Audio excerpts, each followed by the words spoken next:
Welcome back to episode 201 of Trek Live. Welcome back to all the Trek Live listeners. Bill and I are back after a long hiatus of some life stuff. Ending of my rewatch kind of lined up perfectly for a good break. But before we get into what we're talking about today, Bill, how you doing this morning? Doing well. Happy to be back. Look forward to starting to edge back into maybe a little bit of a routine, talking about Star Trek here on the internet, in person on the internet. What about you? How's fatherhood? How's life? It's going good. It's definitely a change, and it's definitely something I have to get used to. But Sure. I love it so far, and I've been enjoying the time off. I do miss my rewatch, but it's also been nice to have Star Trek every week. Yeah.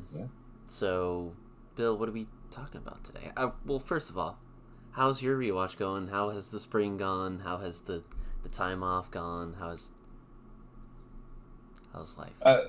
Time off's been good. I've been plugging away. I'm deep into, as of the recording of this, I'm deep into the Discovery New Age kind of stuff. I finished Enterprise. I just watched the Red Angel, so getting towards the end of season 2 of Discovery. The new stuff goes really quick, I think, because it's so bingeable and because the seasons are shorter. So I'm getting towards the end. I'm going to be where you are with kind of like the in between rewatches phase pretty soon here, I think. I'm looking forward to that. I'm looking forward to like recharging a little bit and getting started with something new a little bit down the road. But it's going well. I'm really enjoying Discovery. I always do. I'm really excited to get into like Picard, which is like Discovery because it's been around for a few years now. I've done Discovery, like parts of it at the beginning of the show as a part of like the bigger rewatch. Like I've done rewatches that have ended with or had Discovery incorporated somewhat, but I've never had like this whole thing culminate in like Picard and Lower Decks and the stuff that's kind of running now. So exciting time. The next few weeks should be a lot of fun. Yeah. I've been really enjoying all this new Trek, weekly Trek. It's been really nice to have at least something when I'm not rewatching. But Bill, what are we talking about today? So I think right now is a really good time to kind of assess in some way like these 5 shows that are all kind of in production now. Like Strange New Worlds just premiered the other night.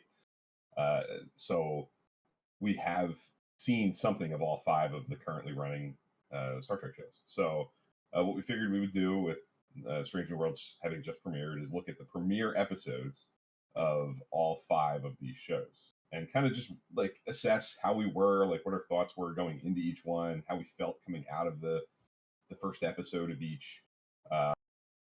Think about how we felt and how we feel about each premiere episode, and maybe at the end do what we do and put together a little bit of like a stacking of our preferences, right? Like a favorite to least favorite of the 5. Yes. Just premiere episodes. We're not talking about the shows as a whole. Nope. Strange New Worlds, we only have 1 episode right now to think about. And there's a lot that's happened, obviously, in shows like Discovery and Picard, and those shows have changed a lot over the last couple of years. So we're going to try to consolidate our views down to the Vulcan Hello and Remembrance and so on and so on. So looking forward to this. This should be a lot of fun, and I think it's a really good time to do it with Stranger Worlds being so new and so raw, and now that kind of amazingly we have 5 currently running Star Trek shows that are here. What a time to be a Star Trek fan. Yeah, for sure. Like you were just kind of saying, for a long time, at least for me, like when I would finish a rewatch, when I took a break in between rewatches, I took a break because there was nothing. Yeah. Like it was the dead zone. Whether it was Discovery running, and for the vast majority of the year there wasn't Discovery. It was just because they're in 13, 14 production. weeks Yeah, a year. yeah. Yeah. Or before that, there was no new nothing. So now you finish a rewatch and you're still getting weekly Star Trek. That's the beauty of, we've had 1 week of not a new episode since August 12th or something, That's 2021. jeez, that's. And you say it out loud like that. That's just it's like the new golden era of Star Trek, I guess. It really is. I did a count. I looked at my spreadsheet with like all the episodes and stuff, and I think Strange New Worlds, the pilot of Strange New Worlds, was like the 115th episode of Star Trek since the Vulcan Hello. So there's a lot of content. There's like more episodes of the new stuff than there are of Enterprise and of the original series. Like there's a lot of that's crazy of new Star Trek to tackle. As I'm finding, just getting into season 2 of Discovery with the rewatch, like there's a lot left. There's a lot more that I still have to do. Far from the end. So yeah, golden age indeed. So I guess we should start with the Vulcan Hello. Let's do it. With Discovery, like kind of put ourselves back to like 5 years ago now, leading up to the fall of 2017. We were doing Trek Live at the time. I think Trek Live, the very, very beginning of our venture together, was sort of like the sort of cloud hanging over us in those first months of the show. Was like, what's Discovery? Like, what's it going to be? What's it about? Like that like unpacking of the mystery of what the new show was even all about. Yeah, was kind of the underlying thing from like our first few months of talking about Star Trek here on Trek Live. So, I mean, what do you think about the Vulcan Hello when you think back to like? Well, for me, it's coming out of it. For me, when I look back, it's I think the most excited I've ever been for a premiere. Yeah, now we've had 5 show premieres and like you said, dozens of episodes, breaks and things like that. So for me, I've never experienced this before, and so just when I remember thinking back, it just I just remember being so excited and so just feeling of unknown, right? Because we were going into this new era where if Picard kind of airing and some of these other shows airing, you kind of know what to expect from this era. It's a little bit more fast paced, really, action heavy and things like that. But with Discovery, it was just a whole new thing where it was just discovering a new type of Star Trek for the first time in this new era, which I think at that point I had felt pretty solid and I knew what to expect from Star Trek. So with this episode, it's just a whole new dimension almost of Star Trek on TV. So I just remember being so excited. The episode in itself, to me, is pretty solid. A typical premiere.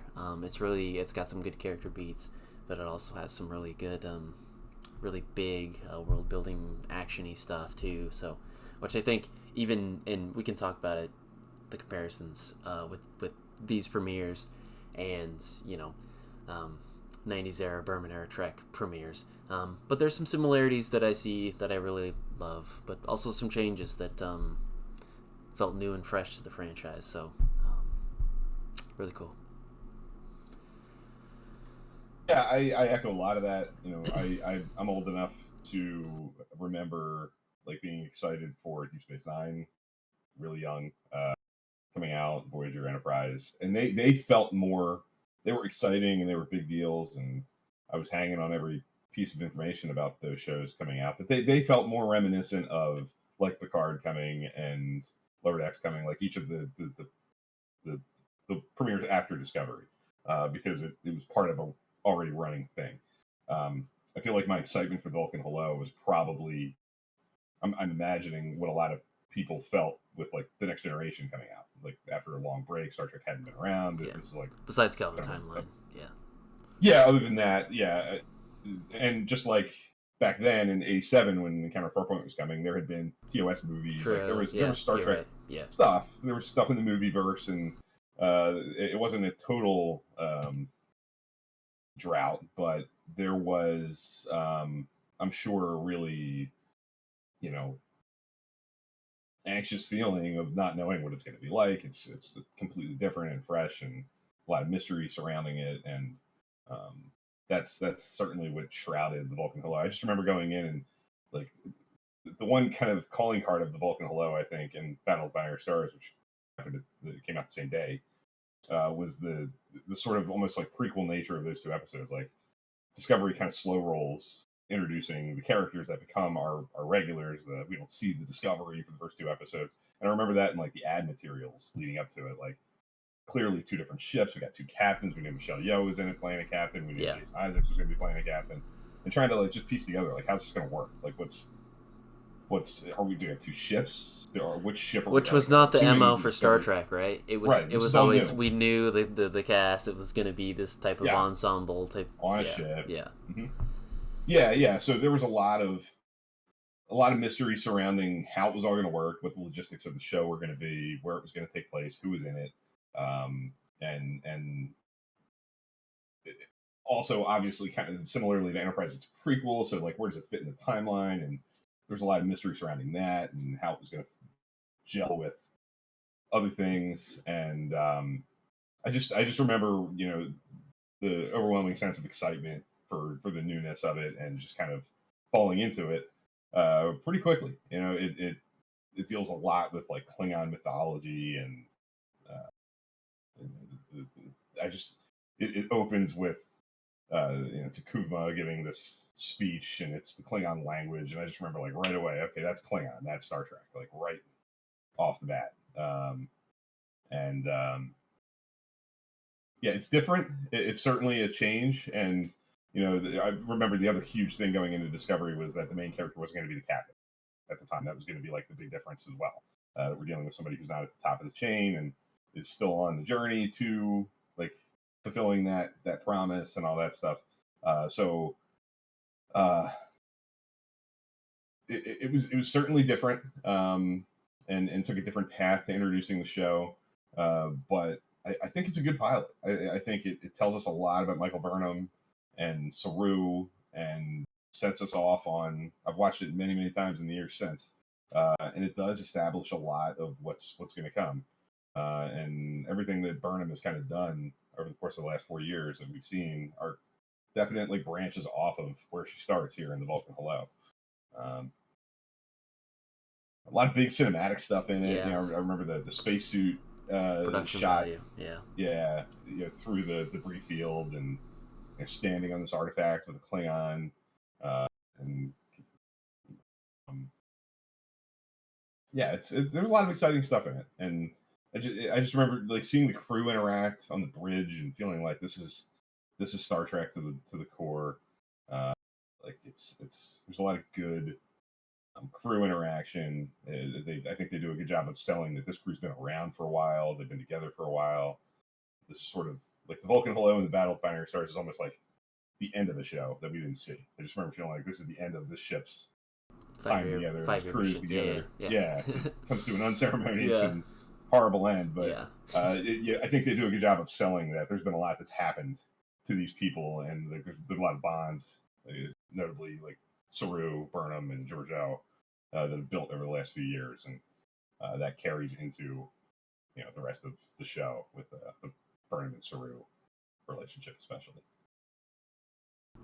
Yeah, I just remember just to rewind just a little bit, just the production value, just and that's not. It's usually Star Trek premieres usually go over budget, they do big things, but this just felt so, like Bill said, so cinematic. So like I was watching a movie. It helped that it was a two-parter, kind of technically 2 episodes. But yeah, I just remember being just blown away by the production value, and we'll get to it. But Strange New Worlds, my wife, she watched it with me too, and she said, "Wow, I feel like I'm watching a movie." And so that's just another mark of these premieres. I think they do feel really cinematic. In their start. Totally agreed. Yeah. Anything else on Vulcan Hello kind of stands out as a thing? I don't think so. just that it was just so exciting, and I remember just like jumping on Twitter right after it happened, kind of pre and post watching the episodes, and just it was just buzzing on the internet. Oh yeah, and that's another big So and there's, for better or worse, there was lots of talk, like Bill said, when you deal with a prequel, fans are always very protective and very particular about keeping everything quote unquote canon. So yeah, it's just, I remember that also being a part of it after watching the episode, feeling that buzz on the internet, a few days after, and then so yeah. Totally, yeah. That's the one thing that I think kind of does link all these shows together is the buzz on the internet. I think Discovery, from what I can remember, was probably the hottest in terms of just like the amount of just unavoidable like discourse that you just found everywhere you went. Yes, because of it being the first one back, and yeah. That was really loud and really interesting to watch happen and participate in a little bit. Yeah. So. Yeah. Because what about Remember? Oh, go ahead. Sorry, what were you gonna say?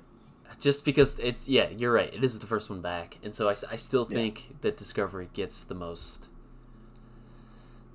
buzz and discussions, I will say, on the internet right now. So, yeah, let's go to Remembrance.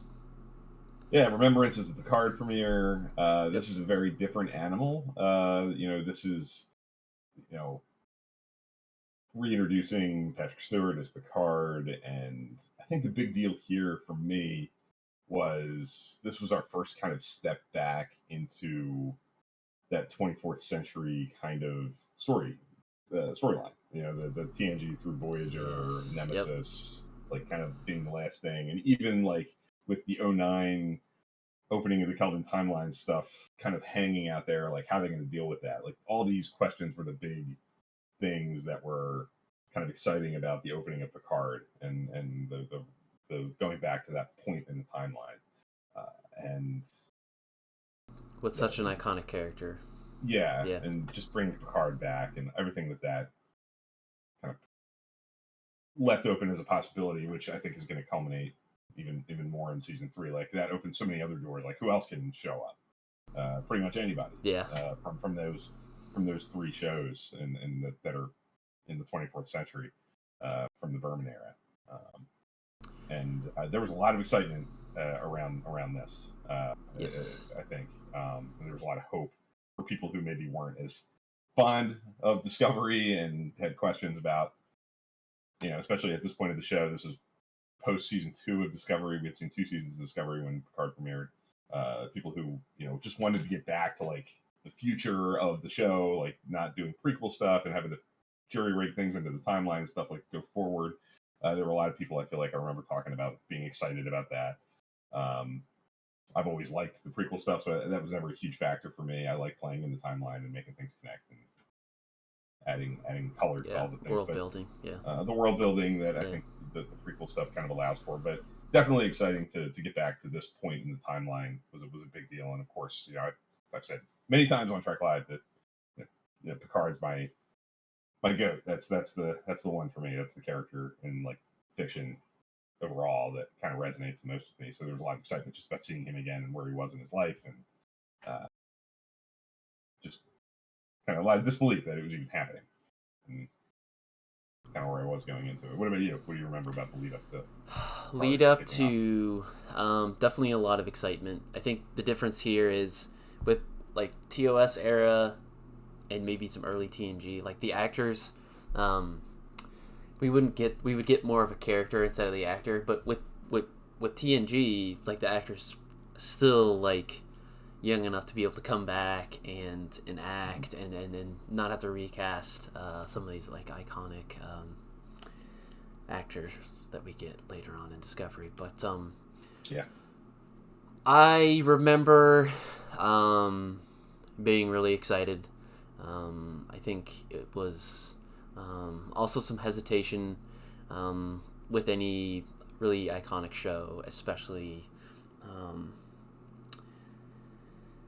dealing with such an iconic character. I remember people. It's hard to please people because they wanted to get a good ending to that character, but they also, I felt like, at least on the internet, we didn't want to see just a TNG reunion show. So I was really worried about that balance. And honestly, there were some nerves too, because I think I didn't want I didn't want this just run before we can walk. I was worried that we were going to get too many shows. The writers were going to get burnt out. I really do think that, and this is just kind of a side conversation for maybe another day, but they've done a good job of really establishing, you got the producers that have a lot of hands in all the shows, but they also have great writing staff and production people for each show to hopefully not make it so we get burnt out and we end up with another Enterprise situation here. But that was my thing, and I think I just remember being really nervous because we didn't really touch on this, but again, maybe a topic for another day. But Paramount Plus was still kind of in its infancy at that point, and the streaming services it was still kind of a new thing, to be adding content just primarily on, because I think this Vulcan Hello and Battle of the Binary Stars, did they air on live TV? Vulcan Hello did. I remember they showed Vulcan Hello on CBS, and then if you wanted to watch Battle of the Binary Stars, you needed CBS All Access at the time. Yeah. So I just remember being really nervous about that. Like, are we taking on more than we can handle right now with these shows? Now we got freaking 5 shows going on, and Star Trek right now is a pillar of now Paramount Plus's content game. So I'm happy about that, but I was always worried. Like, it felt like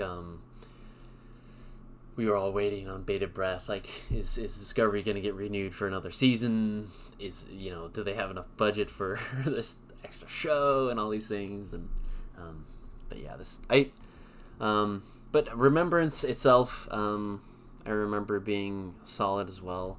I have a hard time giving premieres an honest review because it's the first, and it feels really fresh and new and different, and than Discovery did at that point. Yeah. And it was dealing with such an iconic character. It's hard to take that, infatuation with such an iconic character out of it. But I think we've done a good job now since we've had 2 seasons now of Picard. Yeah, that's nuts. But yeah, that's my 2 cents. Yeah, I agree with a lot of that. I think another big thing that kind of made this a different animal. You talked about Discovery being a very different kind of show, especially early on in the lead up to it, with questions about what ship are we on, who's the captain, like how's the crew all come together and all that stuff. Picard being a show that kind of takes place outside of Starfleet, that's not just like a crew on a Starfleet ship off on adventures or just a crew. Like it's a more ragtag group. It's about a person, who's at the like beyond their career. It's a retired person. A lot of Remembrance takes place on the Vineyard. With Laris and Zhiban, like his 2 Romulan companions who are just kind of hanging around, living with him and helping to take care of business. And it's dealing a lot with the fallout of the supernova thing that leads into Kelvin and this Romulan relocation project, and how like we're getting a lot of backstory and about stuff that we kind of know from prior Star Trek because of 09 and stuff, but it's really fleshing out and bringing into the forefront and putting on screen things that I think we've all kind of assumed and imagined what would happen after that, and what Starfleet looks like after an event like that. And it's not all sunshine and rainbows. Like Starfleet's not in a great place, and yeah, people that we know and love and respect who aren't real happy with Starfleet. And, like this is all very new stuff. Again, like it's another show that kind of came along and kind of unpacked the formula a little bit and shook it up. And that felt like a risky but an exciting change of pace. It felt like it was going to be divisive, which it has been for some folks. But I was on board and excited for like the deep dive into a character. I mean, like I've been talking to people in just the last few weeks about the way season 2 wrapped. I don't want to get into all that. That's a whole different discussion, and where certain characters ended up, and who's in the show and who's not, and all this stuff. And those are all like really good conversations, and a lot of those characters I love too. But the name of the show is Star Trek Picard. Like the show is about this where Jean-Luc Picard is at the end of his life. That's obviously like the mission statement of the show, I think. And I was intrigued by that promise that we were going to get that kind of unpacking of such like a iconic character, as you said a few times. But there's a lot here. There's, when I think of Remembrance, I really think of that scene when he's being interviewed about the Romulan relocation, and he like alludes to Dunkirk and like kind of being the historical analogy for that event. Our example of things we know, and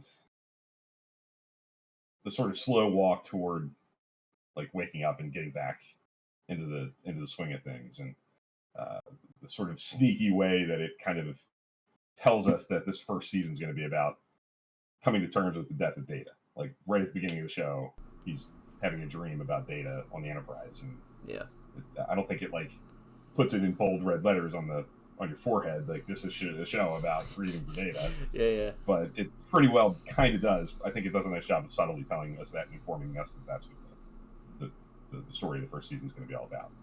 And nostalgia city, this first episode of Picard, I think, because of that. I think I remember getting hit with the feels about my love of the Next Generation and those characters, and kind of longing for that feeling. And there's a lot of bittersweet stuff in Remembrance, especially. Yes. Lower Decks. Lower Decks. Contact. Yes. Is the premiere of Lower Decks. I think I remember you. I don't want to put words in your mouth, but you were a little worried going into Lower Decks, right? Yeah. My feeling, Bill is probably relieved. I was really on the fence about an animated comedy. I'm a big fan of animation, and different types of animation, which I guess we'll kind of get to a little bit later. But at that point, I think we had seen some short tracks, maybe. Of them, doing some screen tests with different types of animations and stories and things like that. I was relieved, and pleasantly surprised, because I was. You're right, Bill. I was really worried and on the fence about something like this. But now it's just a great show, and I love it, and I'm looking forward to the next season. But I just remember watching the first episode and feeling relieved, and how well-rounded the humor was, because I think in Star Trek sometimes they do nail humor, and sometimes it just feels a little clunky and a little forced. Which they still do in Lower Decks. I'm not saying like I'm not sure. But I think they didn't. It wasn't dragging the Star Trek name through the mud. I think it's perfect balance of satire and not just making fun of everything all the time, but also just every now and then doing a little, wink, nudge about just things like that. But I think it's just so well balanced show with, tackling some interesting topics that aren't, comedy based. It's obviously Yeah. that's the forefront of the show, but it's also deals with some tough stuff, and I think that's Star Trek in a nutshell. So yeah. Yeah, I was concerned too. I talked about before, like I knew of Mike McMahon, but I had not seen Rick and Morty. I wasn't familiar with his work, like the things that he was known for before Lower Decks. I wasn't a fan or not a fan. I just was just neutral and unfamiliar. But the reputation that those kinds of shows had left me a little worried that it was going to be, like you kind of said, like a little too pointed, a little too making fun of. But I remember, I remember coming away from the premiere of Lower Decks kind of mixed because I didn't love the episode. I thought it was like, I think because of my adjustment to it, like I felt like it was fast. It was doing, but like all premieres, it's doing a lot of things at once. It's introducing us to the characters. It's introducing us to the setting. It's trying to tell a story that's unique to that episode. So it's trying to do a lot of things at once. And it to somewhat mixed results for me, but I remember coming away, like the big takeaway was I felt like, okay, I can breathe. The show's going to be okay. And I felt like Lower Decks is the show that loves Star Trek the most. Like it's the one that has the most, unabated nostalgia for the stuff that came before. Discovery and Picard and some of these other shows have it too, but Lower Decks is like wearing it on its sleeve and very, very open about it. And I knew that even with not loving the first episode as its own thing, I felt like I could breathe and accept that the show was going to be tonally something I was good with. And pretty quickly right after that, the next handful of episodes, I think it got even more assured. Yeah, it took a few episodes to get into that mindset, like you said, of this so fast paced. Like even I mean that's just a kind of a staple of this modern era of Star Trek and just television in general, is just quick cuts and things like that. But I think especially Lower Decks, those first couple episodes, not just the premiere, but it's really quick. But that's, I guess you're right, it's to be expected because they got to do a lot of things in a shorter amount of time. Like we're not getting a 45-minute. It's like 23. Yeah. 24. So you got to do. Yeah, you got to be quick. So yeah. There's a lot of jokes. Yeah. A lot. A lot of in a short amount of time. It's just a lot. Yeah. That's. Yeah. Yeah. But I think they've kind of found their balance. Sometimes they shoot their shot, so to say, with a bunch of material. But also, there's been some episodes where they pull back the reins that I think have been a little bit more successful. Yeah, I mean, I want to make it very clear. I freaking love Lower Decks. Like, I'm cool on the pilot. I'm not as high on that as some of these other pilots. Yeah. Spoiler alert for the ranking at the end here, but I can't believe how much I love those characters. Boimler, Mariner, Tendi, like they are Star Trek characters through and through, and they have lessons for me as the viewer that are just as valid and as I've taken as much away from as any of the others from the legacy shows that they're called these days. Yeah. So love Lower Decks. Yeah. Prodigy. Prodigy. Yes. Next. Yep. Lost and Found is the name of the pilot. Yes. Yep. Which is this was another one that like all these shows. Like I think maybe the big takeaway here, thinking about all these shows, is just how different all five of them are. Like the Lower Decks and Prodigy are kind of lumped together as like the animated shows, but they're really different animals. They're very different flavor profiles. They're just, they don't have much in common other than they're not live action. But Prodigy's obviously telegraphed as like the family friendly show, the show that's aimed at, it's for Nickelodeon. It's aimed at a younger audience. It's made to be more accessible for kids, but the hope is that it's not a kids show, it's a family show. It's a show that a granddad and a parent and a kid can all sit and watch and get something out of, maybe different things out of it, but something out of it. And that was obviously other than the animated series, it's a very different thing for Star Trek. And the animated series is a divisive topic on its own. So like going back to that territory was a little worrisome for me. I was kind of cautiously optimistic, and I feel like once we started seeing the art of it, like the way that it was going to look, the animation style of it, that's when I started to be really warm to it. Um, and obviously, the huge thing that came out about Prodigy and the lead up to it that kind of made my eyebrow go up was the Kate Mulgrew thing. Like, okay, Janeway is going to be in it in some way. Like, that's obviously like a huge, like, big red sign for the adult fans out there. Like, don't totally ignore us. Give us a shot. Like, there's something here for you too. And that has proven true. I think there's stuff at the end of first half of the first season that really promise some big things for Prodigy that are exciting for fans of the show, for fans of Star Trek as a whole.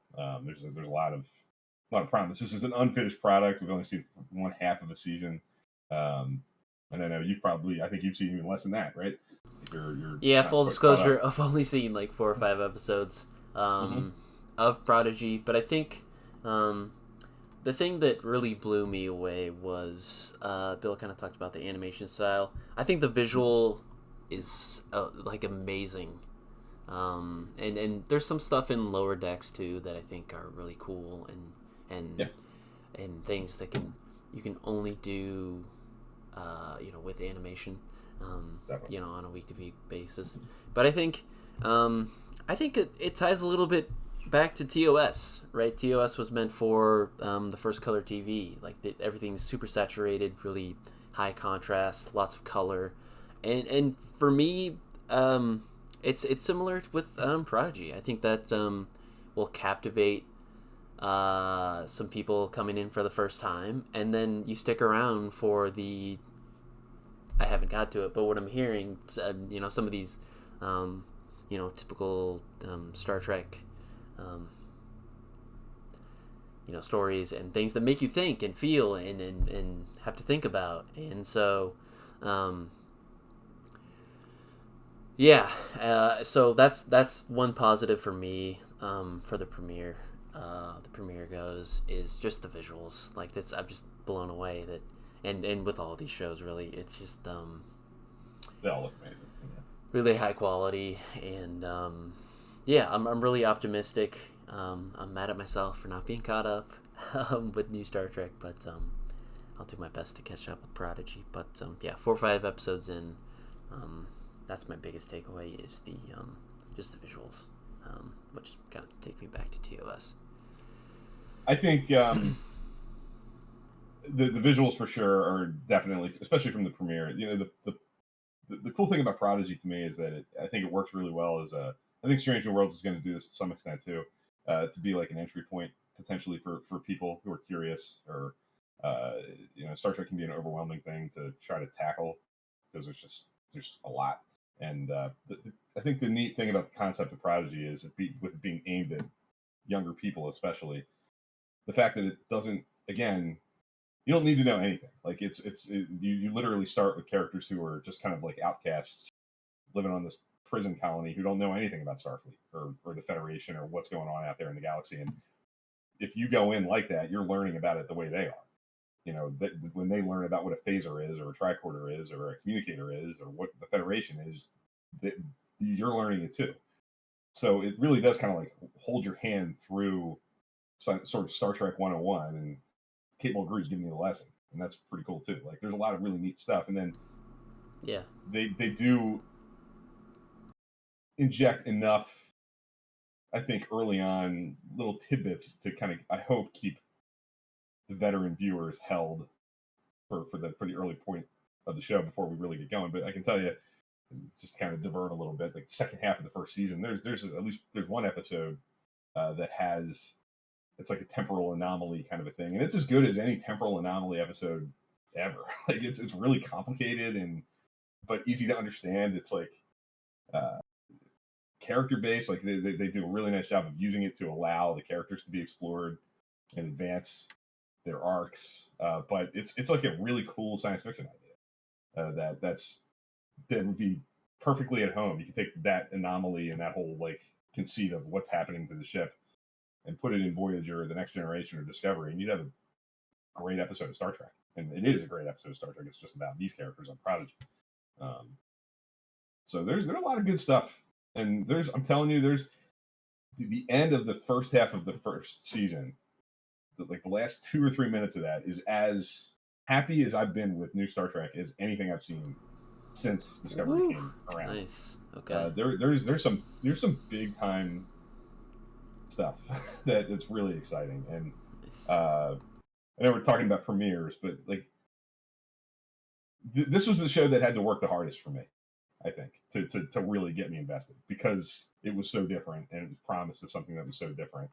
The family friendly. It felt the easiest probably 2 years ago, and it was like talking about the lead up to it. It was the one that felt the most tempting for even me, somebody who accepts a lot of it and is like really on board with just about everything that they do, to take a show and kind of put it in a corner and go, oh, that's just that thing. That's like an interesting little diversion that maybe I'll give a little bit of time to, but not think about in the same scheme as all the other stuff. Yeah. That's not the case for me. Like 10 episodes in, I'm excited for Prodigy to come back.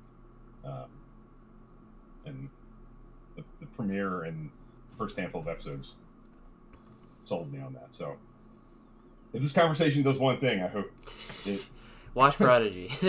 Prodigy, get caught up. Trust me, it's different and it's its own brand of Star Trek, but it's the goods.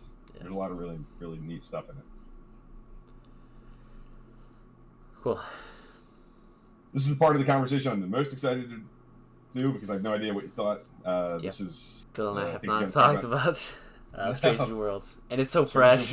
Just like so fresh. Yeah, I think you're right. I think this is the one that I'm most excited for. I've got to talk about as well. Yeah. Well, what did you think coming into this? Like, obviously, this is like a unique animal, because it's a spinoff of sort of. It's the first thing that's really kind of directly spun off of something that we've already had. This was already exists because of season 2 of Discovery. Yeah, like the introduction of these actors as the characters is what made this show a thing. So it's a little bit of a different like lead up thing. Like there wasn't a lot of mystery about some of it, at least. Yeah, it's pretty known. Yeah, that was so popular that I think every fan feels a little bit of pride, because I think the popularity of this, the fan reaction to this in season 2 of Discovery is the reason why we have Strange New Worlds right now. And then we got a fantastic short trek before that, but yeah, Strange New Worlds, it's really good. It's it's really, really good. It's such a anytime we do a character coming back in in his civilian life, I love that. And not just in Star Trek, but when we gotta go and get characters that are on the edge of not coming back, I love that type of, I don't know, story element. No, but it's Star Trek. It does everything. It's got the morality play, it's got the baggage with Pike dealing with I know like this is going to be more of an episodic type of show, which I think the fans are really looking forward to, and I am too, but there's still some baggage, some really good baggage stuff that we get with Pike, so I don't write this off as just an episodic Monster of the Week show. This is right. There's some good character stuff with Pike, and it feels exactly like a TOS episode. It feels like it's got the big three going down to a planet with a morality play, which I love that type of episode structure. It feels right at home with TOS. So yeah, it's really good. It's really really good. Yeah, I agree. I think the way that they've kind of described the show from that structural standpoint is like you're going to get an episode of the week, story of the week, episodic approach. But if Edith Keeler dies, the next episode, it's not like unmentioned. Like there's going to be an emotional through line from characters that will pull and that you'll get reference to. But the sort of mission of the week will be self-contained, and it'll have a beginning, middle, and an end. within that single episode. And they're also talking. And this is all like out there since before the show, so this kind of weaves into like what are we thinking before the show. These are all things I was excited about reading before the show premiered. The idea that they're gonna embrace the thing I've said a million times on Trek Live is one of my favorite things in Star Trek is different genres and feels. Like each of these episodes is granted an opportunity to kind of deliver the story a little differently. There's stuff out there. People who write reviews for sites like Trek Core, sites that we all visit and get our information from. I've seen the first handful of episodes, and one of those first handful of episodes is a comedy. Apparently, like they're doing that. Like they're going to have different tones and genres represented. So all these things were like really exciting to me because these are the things I kind of talk about a lot. Is what's up, Goose? How you doing? Really exciting parts of Star Trek that I'm into and that I want represented in my Star Trek, and I'm excited to have back in a more prominent way in this show. But I felt the same way coming out of it that you kind of did. It feels very much like a throwback, and just like we've talked about with all the other shows, like it's its own thing. It feels like all 5 of these shows deliver a different flavor, a different kind of Star Trek. This is the one that feels the most interested in recapturing some of the strengths of the original series, the Next Generation, that kind of storytelling, the episodic adventure of the week, with a moral message kind of at its center. It's about us. I don't think it's going to hold back on being a little heavy-handed at times. It's going to do the Star Trek thing that it's not going to be afraid to. Oh, it was pretty heavy-handed this episode. It was pretty handed, and not just with the type of on the nose thing that's going on right now in actually the real world, but we tackled a thing that's been argued about since the first episode that aired, the General Order 1, the Prime Directive. It took, hey, what's the most the topic that gets argued about the most as far as Star Trek fandom goes. Let's bring in the Prime Directive. So it's taking big swings, big hacks, like first. And that's such a mark of premieres in general. They always take big swings like that. But this is no different. So yeah, sorry, finish what you're saying.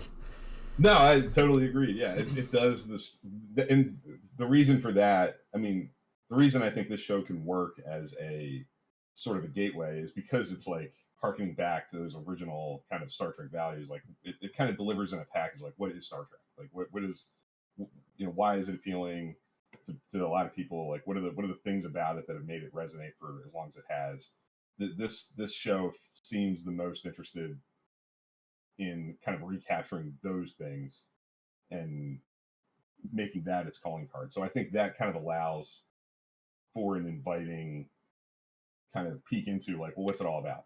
Like, what's a lot of what these 800 some episodes kind of features? Like, what about the older stuff resonates after all this time? And it's like boiling it down to like its basic Star Trek essentials, but doing it with 2022 production values and the capabilities of what you can do on TV these days. So you're kind of getting like an original Star Trek stuffed episode, but not with the 1960s. Yeah, we're not shooting on film anymore. Right. Yeah. Exactly. Right. So I like, but it's doing things like exploring the Prime Directive and what's our mission out here? What are we doing? What are we not supposed to do? What are the risks in what we're doing? Which is classic Star Trek. It's all classic. Yeah. Yeah. It's really embracing, I think, those kind of foundational elements. Some of the other shows that are running right now, I think, are pushing the envelope more, which is great. I mean, I'm talking to a guy who absolutely loves unabashedly Star Trek Discovery. It's like, it's going to be hard for anything to top that for me because of how much I love it. Yeah. But that's I think more interested in like pushing the envelope of what Star Trek can do, and that's just as valid. But this is looking back and trying to recapture, some of those old tenets, and I think they're both valid approaches to doing new Star Trek. But I'm excited that they're both here. Yeah. I think what's going to be a little bit different, like it's not going to fall into the trap of like you said, recapturing. But what makes it different is the character beats in it. The Pike stuff that's carrying over from Discovery, and from not just Discovery. I feel like people online forget. Did you watch the Cage? That he's has struggles, in that, and that was long time ago. So and we're getting more background on Spock and some of these other characters, and it's doing a good balance of I think holding back, not getting too fan servicey, because there is still good storylines, and some good character beats. There is a Kirk on board, so I think we're getting close to that. Don't want to tip the hand so far to just being straight fan servicey, but I think in today's age, it's of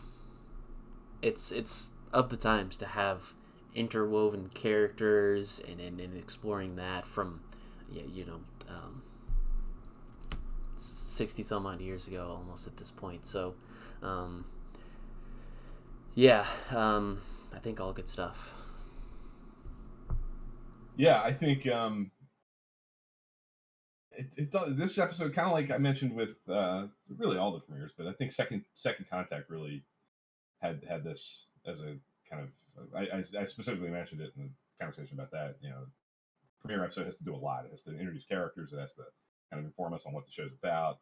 But especially with this show and Lower Decks, like they're both pretty concerned with telling us a condensed, like a single story within each episode. So this has to deliver like that pilot stuff, giving us the stuff like, Pike has to be brought back in and he's dealing with his baggage from stuff that happened before that we saw, and where Spock is and stuff that he has going on. And then it's about halfway through it, we get to this planet that has like a story of the week kind of adventure to it.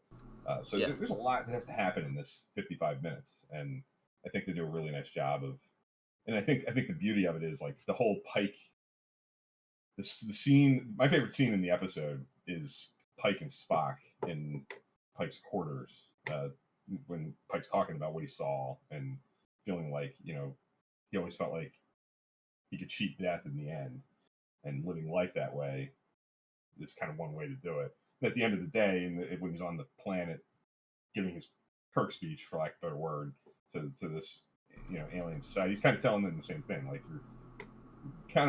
it's a risky road to just assume that you can cheat death at the last second. Like, you gotta sometimes there's power in kind of knowing your own fate, and what Pike's giving this planet is, this is your fate. If you keep going down this road, this is what is going to happen to you. And he's giving them the same out that he's gotten about knowing what his fate is, which is so good. It's so good. It's so good. I want to watch it again right now. It is so good. Those parallels, and I think that's Pike figuring it out himself too. I think Pike needed that to be able to use it for somebody else to accept it for himself, and to understand that having that insight into his own road can have a benefit as well. Like it can make him a better captain and give him some tools that are unique. Yeah, and it's gonna be exciting to see that play out over the show. Yeah, which is cool because it's so good. Because with First Contact, you need that common ground, and I think they just had that, and it was just really well done. Even though this is the second time Pike's breaking Prime Directive. Kirk working a lot too. Or no, Pike, sorry. Mm-hmm. But Kirk, I mean, all the captains Kirk do. Burke, That's a mark. That's a like mark of the being a captain. Is breaking General Order 1. So, yeah. I just think in true Star Trek fashion, I love that it's so unabashedly like they're talking to you, like they're talking to you, 21st century viewer living on Earth and in these troubled times. Like that's to me, like that's Star Trek, and especially the original series. Like that's cool that they're embracing that kind of quality. So how would you stack these? What's your favorite of these 5? Do you have a how would you favorite probably still right now is probably Discovery. But I Are you think talking just pilots, or are you talking like where you? no. I'm talking just pilots here. Just pilots. Okay, right. Yeah, I would probably say Vulcan Hull, Battle Binary Stars, and then I'm putting Strange Two Worlds right there at number 2 probably. Yeah, that's probably where my list goes. As far as 3 through 5,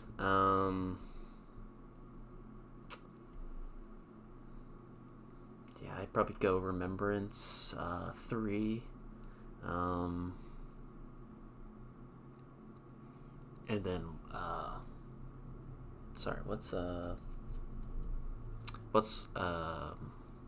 Prodigies? Lost and Found. Yeah, Lost and Found 4, and then maybe Lower Decks, second Contact or whatever. 5 probably, but that's not knocking the show at all. I'm just talking premieres. So yeah, I'm pretty similar. But different. I have I'll put Strange New Worlds at the top for me right now. I mean, it's 2 days after I watched it, 3 days after I watched it, whatever. So it's some recency bias might be creeping in, but I think that was pretty phenomenally done. I'd go Remembrance 2. I think that's really excellent too. I think that's a really strong episode. I'll go Discovery 3, Vulcan Hello Battle Binary Stars, and then Lost and Found and Second Contact 5, Lower Decks.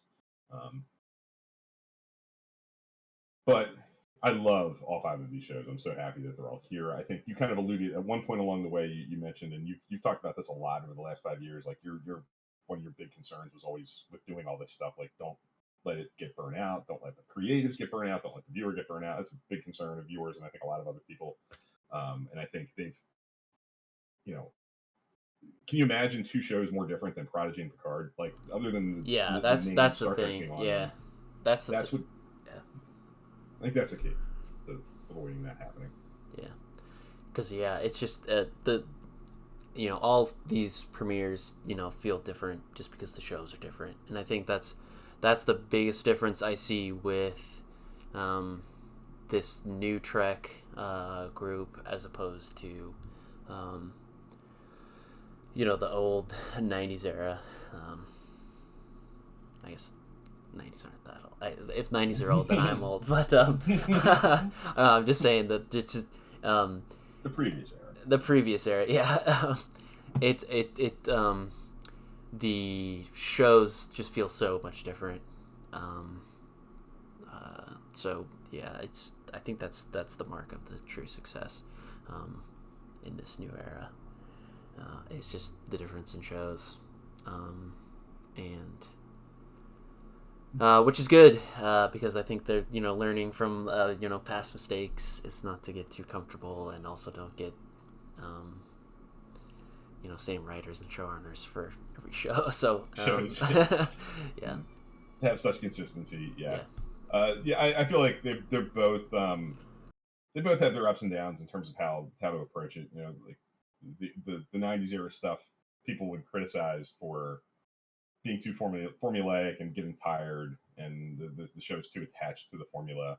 But now with the new stuff, kind of embracing the opposite, like Star Trek isn't a formula. Star Trek is a set of ideas, and what the sort of aim of what you're trying to get across, and less concerned with that. Like, now people want the formula, like, and so no matter what, it seems like. Do we ever know what we want? Yeah. Like Strange New Worlds is kind of like the return to like the comfort of the formula, and there's value in that. Like it's all, I guess what I'm trying to get at is you can't please everybody. Back then, and having lived through it, like the end of that 90s era, the thing that were hanging the people running the shows for was, being too tied to the old way, and now people want the old way. So yeah, come back full circle. It all comes back full circle. Yeah. If there's not anything else, I think we'll wrap it up here. I want to thank everybody for watching. I know it's pre-recorded. I'm sorry. I think for the foreseeable future, we're going to be, every 2 weeks, a couple times a month. Pre-recorded show for now, but we will be working towards back to our weekly live show that we did before. This is our way of dabbing our toe back in the water while life kind of settles down a little bit. This is our way to kind of keep the content going and keep the conversation alive. The name of the show is Trek Live. We want to be live eventually. That's the backbone of our show, but this is going to allow us to do some stuff for a few months, maybe, right? Yes. Till things settle up. Yeah. So you guys know the drill. The discussion doesn't have to stop here. Come over to Twitter or our Discord server. Lots of great discussion in the Discord server. I know Twitter can be a little bit dodgy at times, but Discord server is probably the best place to have such a like-minded, very positive discussions about Star Trek. So check that out. DM Bill on Twitter if you need that information. With that being said, thank you for watching, and we'll see you guys next time. Take care.